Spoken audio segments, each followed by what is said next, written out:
तो दोस्तों, मैजिक यानी जादू के ऊपर आज तक हजारों मूवीज बन चुकी है, लेकिन कोई भी फिल्म हैरी पॉटर सीरीज की बराबरी नहीं कर सकती।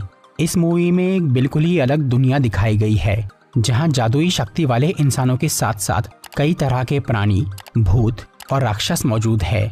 इस सब के बीच यहाँ एक आम बच्चे के सबसे महान जादूगर बनने और एक बुरे जादूगर को हराने की कहानी देखने को मिलती है। लेकिन ये स्टोरी बहुत बड़ी और काफी कंफ्यूजिंग है, इसीलिए आज मैं हैरी पॉटर मूवी के पहले पार्ट द फिलोसोफर्स स्टोन, जिसे सॉर्सरर्स स्टोन भी कहा जाता है, उसे शॉर्ट में एक्सप्लेन करूंगा। तो आइए देखते हैं।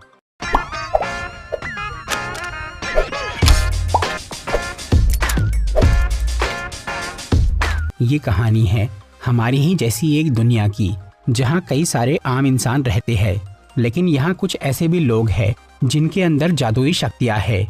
ये इंसान दिखने में तो बाकी लोगों की तरह ही साधारण होते हैं, पर उनमें बड़े चमत्कार करने की काबिलियत रहती है।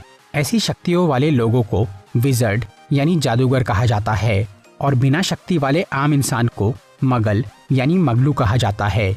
जो बच्चे जादुई ताकत के साथ पैदा होते हैं वो आम लोगों की स्कूल में नहीं पढ़ते। उनके लिए अलग और खास स्कूल होती है, जहाँ मैजिक यूज करना सिखाया जाता है। जैसे ही वो बच्चा लगभग 10-11 साल का हो जाता है, तब कोई भी एक मैजिक स्कूल उन्हें अपने आप वहाँ एडमिशन दे देती है। यहाँ पर सबसे अच्छी जो स्कूल है वो है Hogwarts school of witchcraft and विजर्डरी, जहाँ के स्टूडेंट्स बहुत पावरफुल होते हैं। इस अनोखी दुनिया में कई ऐसे विजर्ड है जो कि खानदानी जादूगर है, और उनके वंश में हर बच्चा जादुई काबिलियत के साथ पैदा होता है।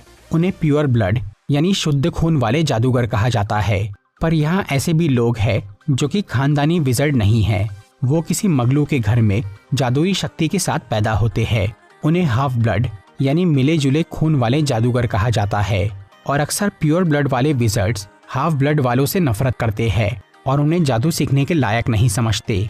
ऐसा ही एक जादूगर था वोल्डेमॉर्ट, जो कि पहले हॉगवर्ट्स में पढ़ता था। वो बहुत ही पावरफुल विजर्ड था, जो कि मिलावटी खून वाले जादूगर और मगलुओं से नफरत करता था। उसका मकसद था हाफ ब्लड वाले बच्चों को मैजिक स्कूल से निकालना और मगलुओं को डरा के पूरी दुनिया पे राज करना। इसलिए उसने हाफ ब्लड वाले स्टूडेंट्स को मारना शुरू किया, ताकि फिर कोई वैसा बच्चा डर के मारे स्कूल में एडमिशन ही ना ले। तब कई लोगों ने वोल्डेमॉर्ट का विरोध किया, जिनसे वोल्डेमॉर्ट और उसके साथियों ने लड़ना शुरू कर दिया। इस तरह जादूगरों के बीच एक जंग चालू हो गई। उधर वोल्डेमॉर्ट के खिलाफ लड़ने वालों में हॉगवर्ट्स का एक लड़का और लड़की शामिल थे, जेम्स और लिली पॉटर, जिनकी शादी हो गई थी और उनका एक छोटा बच्चा भी था, हैरी पॉटर। इस बच्चे के बारे में एक भविष्यवाणी की गई थी कि वो वोल्डेमॉर्ट का अंत करेगा। ये बात जब वोल्डेमॉर्ट को पता चली तो उसने पॉटर परिवार को मारने का फैसला कर लिया, जिसकी वजह से जेम्स और लिली अपने बेटे को लेकर एक खुफिया घर में छुप जाते हैं।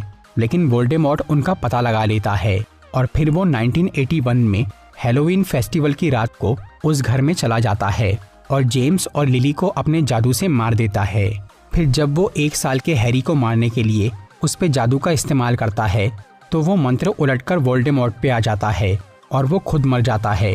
हैरी पे वो जादू इसीलिए काम नहीं किया क्योंकि लिली ने उसे बचाने के लिए अपनी जान गंवा दी थी। इससे हैरी के ऊपर प्यार के जादू का एक सुरक्षा कवच बन गया, जिससे उसकी जान बच गई। पर इसके बावजूद भी हैरी के सर पे एक निशान आ गया, जो कि एक तरह का श्राप था। दूसरी तरफ वोल्डेमॉर्ट मर के भी पूरी तरह मरा नहीं। उसकी आत्मा अब भी इस दुनिया में थी, जो कि दोबारा जिंदा होने के लिए एक नए शरीर की तलाश कर रही थी।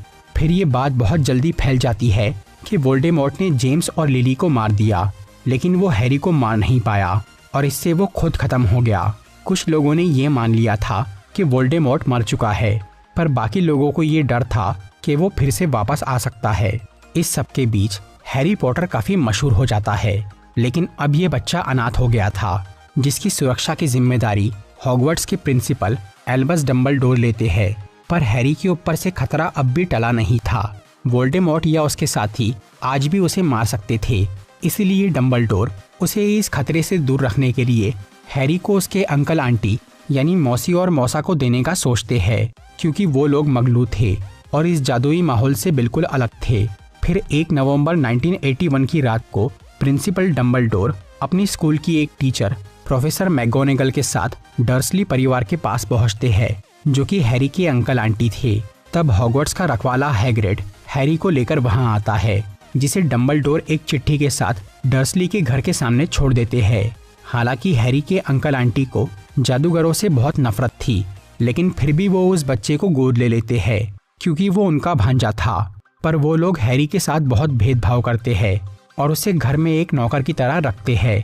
ऊपर से उन्होंने हैरी को उसके माँ बाप की सच्चाई भी नहीं बताई थी और उसे जादुई दुनिया से बिल्कुल अनजान रखा था। इस तरह से 10 साल बीत जाते हैं और अब 1991 में हैरी 11 साल का हो जाता है, जिसकी वजह से हॉगवर्ट्स वाले स्कूल में उसका नाम दाखिल कर लेते हैं क्योंकि हैरी भी एक जादूगर था। इस एडमिशन के बारे में बताने के लिए हॉगवर्ट्स वाले उसे एक चिट्ठी भेजते हैं, जिसे हैरी के अंकल आंटी उसे पढ़ने नहीं देते क्योंकि वो नहीं चाहते थे कि हैरी उस मैजिक स्कूल में जाए।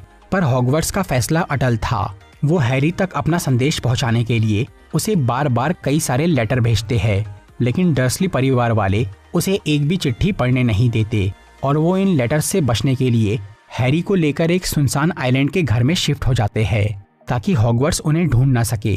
लेकिन इसके बावजूद भी एक दिन हैग्रिड वहां पहुंच जाता है और वो हैरी को अपने हाथ से वो चिट्ठी देकर उसे बताता है कि वो एक जादूगर है। फिर वो हैरी को लेकर वहां से निकल जाता है। इसके बाद हैग्रिड और हैरी स्कूल की खरीदी करने के लिए एक जादुई गली में जाते हैं, पर वो सामान लेने के लिए हैरी के पास पैसे नहीं थे। तब हैग्रिड उसे जादूगरों के एक बैंक में लेकर जाता है, जहां उसके माँ बाप ने हैरी के लिए बहुत सारे पैसे रखे थे। उस बैंक से हैग्रिड स्कूल का कोई खुफिया सामान निकाल लेता है, जिसे डंबलडोर ने उसे लाने के लिए कहा था। फिर हैरी अपने पैसों से स्कूल की पूरी खरीदी कर लेता है। रास्ते में उसे कई लोग मिलते हैं जो कि हैरी को बहुत इज्जत देते हैं। इससे वो काफी हैरान हो जाता है और इस बारे में हैग्रिड से पूछता है। तब हैग्रिड उसके माँ बाप और वोल्डेमॉर्ट के बारे में सब बताता है, और क्योंकि हैरी ही एक ऐसा इंसान था जो कि वोल्डेमॉर्ट के वार से जिंदा बचा था, इसीलिए वो बहुत मशहूर हो गया था। इसके बाद हैग्रिड हैरी को एक जादुई स्टेशन पे छोड़ देता है, जहां से एक ट्रेन सभी बच्चों को हॉगवर्ट्स ले जाने वाली थी। उस ट्रेन में हैरी की मुलाकात रॉन वीजली नाम के एक लड़के और हरमाइनी ग्रेंजर नाम की एक लड़की से होती है, जो कि उसके अच्छे दोस्त बन जाते हैं। फिर वो ट्रेन से सब बच्चे हॉगवर्ट्स में पहुंच जाते हैं, जहां सभी स्टूडेंट्स को उनकी फितरत और काबिलियत के हिसाब से अलग अलग ग्रुप्स में डाला जाता है। वो 4 ग्रुप्स थे: ग्रिफिंडोर यानी गरुड़ द्वार, स्लिथरिन यानी नागशक्ति, हफलपफ यानी मेहनतकश और रेवनक्लॉ यानी चीलघात। इन सब में नागशक्ति एक ऐसा दल था जिसमें अक्सर बुरे या खतरनाक जादूगर रहते थे। वोल्डेमॉर्ट भी स्लिथरिन ग्रुप का स्टूडेंट था। बच्चों को अलग अलग ग्रुप्स में डालने के लिए एक जादुई टोपी का इस्तेमाल किया जाता है। वो टोपी रॉन और हरमाइनी को ग्रिफिंडोर में भेज देती है। फिर हैरी के चुनाव की बारी आती है, तो वो टोपी उसे स्लिथरिन ग्रुप में रखने का सोचती है, क्योंकि हैरी बहुत शक्तिशाली जादूगर था, पर वो नागशक्ति में नहीं जाना चाहता था, इसलिए टोपी उसे गरुड़ द्वार में भेज देती है। इसके बाद हैरी उस स्कूल में जादू सीखना शुरू करता है और वो बाकी बच्चों से पहले हवाई झाड़ू को अच्छी तरह इस्तेमाल करना सीख जाता है, जिसकी वजह से हैरी को क्विडिच नाम के एक गेम में शामिल कर लिया जाता है, जिसमें वो अकेला सबसे कम उम्र का खिलाड़ी था। फिर एक दिन हैरी को एक न्यूज़पेपर से पता चलता है कि जादूगरों के बैंक में चोरी हुई है, लेकिन चोर जिस सामान को चुराना चाहता था उसे हैग्रिड ने हैरी के साथ पहले ही वहां से निकाल लिया था, और वो चीज अब स्कूल की तीसरी मंजिल पे रखी थी, जहां बच्चों का जाना मना था। पर एक दिन हैरी, रॉन और हरमाइनी गलती से उस जगह पे चले जाते हैं। वहां पर एक 3 सर वाला बड़ा कुत्ता बैठा था, जो कि एक खुफिया रास्ते की रक्षा कर रहा था। उसे देखकर हैरी ये अंदाजा लगाता है कि वो कुत्ता उसी चीज की रक्षा कर रहा है जिसे हैग्रिड ने बैंक से निकाला था। फिर एक रात स्कूल में एक मॉन्स्टर जेल से आजाद हो जाता है और वो वहां तबाही मचाने लगता है। उस वक्त हरमाइनी वहीं मौजूद थी, इसीलिए हैरी और रॉन वहां जाकर उस मॉन्स्टर को अपने जादू से हराते हैं और हरमाइनी को बचा लेते हैं। इसके बाद हैरी अपने स्कूल के एक टीचर प्रोफेसर सेवरस स्नेप पे शक करने लगता है कि उसी ने वो मॉन्स्टर को आजाद किया था ताकि वो सबका ध्यान भटकाकर तीसरी मंजिल पे जा सके और वो खास चीज चुरा सके।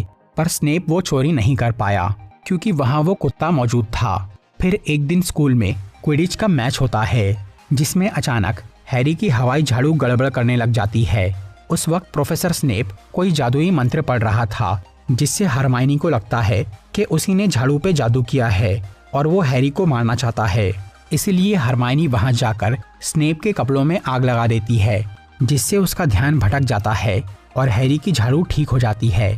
फिर वो उस मैच को जीत लेता है। इसके बाद हैरी, रॉन और हरमाइनी हैग्रिड से जाकर मिलते हैं और उसे बोलते हैं कि स्नेप उस चीज को चुराना चाहता है जिसकी रक्षा वो कुत्ता कर रहा है। लेकिन हैग्रिड उस बात पे विश्वास नहीं करता और वो इन तीनों को बोलता है कि वो इस सब से दूर रहे, क्योंकि ये डंबलडोर और निकोलस फ्लैमेल का निजी मामला है।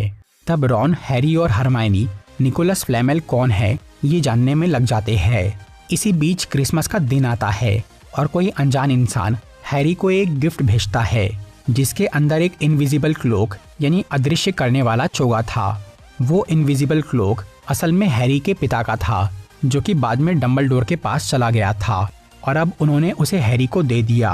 हैरी उस अदृश्य चोगे की मदद से रात के वक्त लाइब्रेरी में जाता है और वहाँ उस किताब की तलाश करता है जिसमें निकोलस फ्लैमेल की जानकारी हो, पर वो उसे ढूंढ नहीं पाता। बाद में हरमाइनी को एक किताब मिलती है जिसमें निकोलस फ्लैमेल के बारे में लिखा था। वो आदमी एक अल्केमिस्ट यानी रसायन शास्त्री था। निकोलस पहले डंबलडोर का पार्टनर था और उसने फिलोसोफर स्टोन यानी पारस पत्थर बनाया था, एक ऐसा पत्थर जिससे किसी भी धातु को सोने में बदल सकते हैं और उससे जीवन का अमृत भी बनता है, जिसे पीकर निकोलस फ्लैमेल अब तक जिंदा था और उसकी उम्र 650 साल थी। फिलहाल निकोलस को ये लग रहा था कि कोई उनके पारस पत्थर को चुराना चाहता है, इसीलिए उसने उसे डंबलडोर के पास भेज दिया। हैरी, रॉन और हरमाइनी को जब निकोलस फ्लैमेल और उस पारस पत्थर के बारे में पता चलता है तो वो ये समझ जाते हैं कि हॉगवर्ट्स में वो 3 सर वाला कुत्ता उसी पत्थर की रक्षा कर रहा है और उन्हें ये डाउट था कि प्रोफेसर स्नेप ही वो इंसान है जो उसे चुराना चाहता है।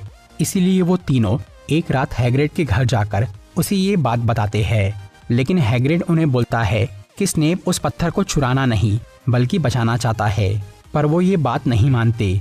तभी अचानक मैलफॉय नाम का एक लड़का उन तीनों को हैग्रिड के घर में देख लेता है और वो प्रोफेसर मैगोनेगल को उनकी शिकायत कर देता है कि वो रात के वक्त स्कूल के बाहर घूम रहे हैं। तब मैगोनेगल रॉन, हैरी, हरमाइनी और मैलफॉय पे गुस्सा होती है, क्योंकि वो चारों रात को बाहर घूम रहे थे और वो उन सबको हैग्रिड के साथ जंगल में जाने की सजा देती है। वहाँ हैग्रिड को कुछ काम था, इसीलिए वो इन चारों को अपने साथ लेकर चला जाता है। असल में उस जंगल में पिछले कुछ दिनों से यूनिकॉर्न नाम के जानवर मर रहे थे। यूनिकॉर्न एक बहुत ही अनोखा घोड़ा होता है जिसके अंदर कुछ शक्तियाँ होती है। हैग्रिड वहाँ ये पता करने आया था कि यूनिकॉर्न को कौन और क्यों मार रहा है। तभी उन्हें रास्ते में यूनिकॉर्न का थोड़ा खून मिलता है, जिसे देखकर हैग्रिड सोचता है कि वहाँ आसपास ही कोई यूनिकॉर्न घायल पड़ा होगा। इसीलिए वो सब लोग उसे ढूंढने लगते हैं। फिर जंगल में हैरी और मैलफॉय को एक अजीब आदमी यूनिकॉर्न का खून पीते हुए नजर आता है, जिसे देखकर हैरी के सर का वो निशान जलने लगता है। तब अचानक वो आदमी हैरी के पास आकर उसे मारने की कोशिश करता है, लेकिन तभी फिरेंज नाम का एक प्राणी जो कि आधा इंसान और आधा जानवर था और वो हैग्रिड का दोस्त था, वो वहां आकर हैरी को बचा लेता है और उस अजीब आदमी को वहां से भगा देता है। फिर फिरेंज हैरी को बताता है कि यूनिकॉर्न का खून पीने से मरता हुआ इंसान भी जिंदा हो सकता है, पर उससे सिर्फ आधा जीवन मिलता है, वो भी श्रापित। इससे हैरी ये समझ जाता है कि यूनिकॉर्न का खून पीने वाला वो आदमी असल में वोल्डेमॉर्ट है। इसलिए उसके सामने आते ही हैरी के सर का वो निशान जल रहा था। इसके बाद हैरी, रॉन और हरमाइनी से मिलके उन्हें वोल्डेमॉर्ट के बारे में बताता है और वो ये गैस करता है कि यूनिकॉर्न का खून पीने से वोल्डेमॉर्ट जिंदा तो हो गया, पर वो अब भी काफी कमजोर है और वो पूरी तरह ठीक होने के लिए पारस पत्थर हासिल करना चाहता है ताकि वो उसका अमृत पीकर शक्तिशाली बन सके। हैरी, रॉन और हरमाइनी को लग रहा था कि स्नेप को वो पत्थर खुद के लिए नहीं बल्कि वोल्डेमॉर्ट के लिए चाहिए। इसके बाद उन तीनों को हैग्रिड से उस 3 सर वाले कुत्ते की कमजोरी पता चल जाती है कि उसे म्यूजिक सुनाकर सुलाया जा सकता है, और ये बात हैग्रिड ने गलती से एक नकाबपोश आदमी को भी बता दी थी। इसलिए रॉन, हरमाइनी और हैरी को लगता है कि वो नकाब वाला आदमी जरूर प्रोफेसर स्नेप होगा, जो कि उस कुत्ते को रास्ते से हटाकर पारस पत्थर चुराना चाहता है। वो ये बात डंबलडोर को बताने की कोशिश करते हैं, लेकिन प्रिंसिपल अभी स्कूल में नहीं थे। तब वो तीनों खुद उस पत्थर को ढूंढने का फैसला करते हैं ताकि वो गलत हाथों में जाने से बच जाए। फिर वो उसी रात तीसरी मंजिल पे जाते हैं, लेकिन वहाँ पहले से ही किसी ने म्यूजिक बजाकर उस कुत्ते को सुला दिया था और उस दरवाजे के अंदर चला गया था। तब हैरी, रॉन और हरमाइनी भी उस जगह पे चले जाते हैं। वहाँ आगे कई तरह की रुकावटें थी। सबसे पहले वहाँ एक खतरनाक जंगली पौधा उन तीनों को पकड़ लेता है, जिसे हरमाइनी अपने जादू से हरा देती है। उसके आगे एक ताले को खोलने के लिए बहुत सारी उड़ती हुई चाबी में से एक सही चाबी को चुनना था। तब हैरी अपनी उड़ने की काबिलियत इस्तेमाल करके असली चाबी को पकड़ लेता है। आखिर में वहाँ एक बड़ा सा चेस गेम मौजूद था, जिसमें खुद एक प्यादा बन के उस खेल को जीतना था। तब रॉन अपने शतरंज खेलने के टैलेंट से उस गेम को जीत लेता है, लेकिन इस चक्कर में वो घायल हो जाता है। फिर हरमाइनी वहाँ रॉन का ध्यान रखने के लिए रुकती है और हैरी अकेला आगे बढ़ता है। आखिरी कमरे में उसे अपने स्कूल का एक टीचर प्रोफेसर क्विरेल वहाँ मिलता है, जो कि हैरी को बोलता है कि पारस पत्थर स्नेप को नहीं बल्कि उसे चाहिए था, और स्नेप तो असल में हैरी और उस पत्थर को बचाना चाहता था। क्विरेल को वो पत्थर वोल्डेमॉर्ट के लिए चाहिए था, जो कि उसके शरीर में घुस के रह रहा था। कुछ टाइम पहले प्रोफेसर क्विरेल जब एक जंगल में गया था, तब वोल्डेमॉर्ट की भटकती हुई आत्मा ने उसके शरीर पे कब्जा कर लिया और वो यूनिकॉर्न का खून पीकर जीने लगा। लेकिन उसे पूरी ताकत के साथ जिंदा रहने के लिए उस पत्थर के अमृत की जरूरत थी। इसीलिए उसने क्विरेल की मदद से पहले बैंक में चोरी की, लेकिन वहाँ उसे वो पत्थर नहीं मिला। जिसके बाद वो उसे हॉगवर्ट्स में ढूंढने लगा, और हैरानी की बात ये थी कि इस तीसरी मंजिल के आखिरी कमरे में भी उसे वो पत्थर नहीं मिला। उस जगह पे एक जादुई आईना रखा था। वो आईने के जरिए वोल्डेमॉर्ट और हैरी को पता चलता है कि वो पत्थर उसकी जेब में है। ऐसा इसीलिए हुआ था क्योंकि डंबलडोर ने उस पारस पत्थर को सुरक्षित रखने के लिए उस पे एक जादुई मंत्र डाला था, जिससे वो सिर्फ उसी को मिल सकता था जो उसे ढूंढना चाहता है, ना कि इस्तेमाल करना। और क्योंकि हैरी बिना कोई फायदे के सिर्फ उसे ढूंढ रहा था, इसीलिए वो पारस उसे मिल गया। वोल्डेमॉर्ट को जब ये दिखता है कि वो पत्थर हैरी के पास है, तो वो उसे लेने के लिए हैरी को झूठा लालच देता है कि वो पारस के बदले में उसके माँ बाप को जिंदा कर देगा। लेकिन हैरी उसकी बातों में नहीं आता। तब प्रोफेसर क्विरेल हैरी पे हमला करके उससे वो पत्थर छीनने की कोशिश करता है। फिर जब हैरी क्विरेल को छूता है तो इससे उसका शरीर जलने लगता है। तब हैरी उसे अच्छी तरह हाथ लगाकर मार देता है। इससे क्विरेल मिट्टी का ढेर बन जाता है, जिसका कारण ये था कि हैरी के शरीर पे अब भी उसकी माँ के प्यार का रक्षा कवच था, जिसे कोई बुरी ताकत छू नहीं सकती थी। इसीलिए क्विरेल उसे सह नहीं पाया और उसका शरीर तबाह हो गया। तब वोल्डेमॉर्ट की आत्मा उससे बाहर आ जाती है और वो हैरी को बेहोश करते हुए वहाँ से भाग जाती है। इसके बाद हैरी को हॉस्पिटल में एडमिट किया जाता है, जहाँ डंबलडोर आकर उससे मिलते हैं और बताते हैं कि अब उस पत्थर को नष्ट कर दिया गया है ताकि कोई उसका गलत इस्तेमाल ना कर सके। फिर वो बोलते हैं कि फिलहाल तो वोल्डेमॉर्ट जा चुका है, लेकिन वो फिर कोई दूसरे तरीके से वापस आ सकता है। इस सब के बाद अब स्कूल का आखिरी दिन आ जाता है, जहां सभी स्टूडेंट्स की परफॉर्मेंस को देखते हुए उनके ग्रुप्स को पॉइंट दिए जा रहे थे और ज़्यादा स्कोर वाले ग्रुप को इनाम मिलने वाला था।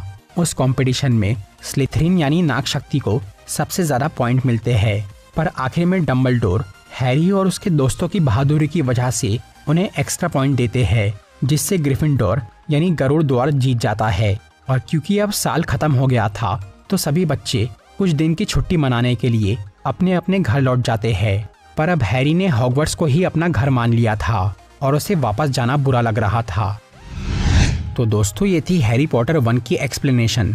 अगर आपको ये वीडियो अच्छी लगी हो तो इसे लाइक और शेयर ज़रूर करिए, और ऐसी ही इंटरेस्टिंग वीडियोस देखने के लिए सब्सक्राइब कीजिए हमारा चैनल और इस बेल आइकन को दबाइए ताकि आपको हमारी वीडियोस सही टाइम पर मिल सके।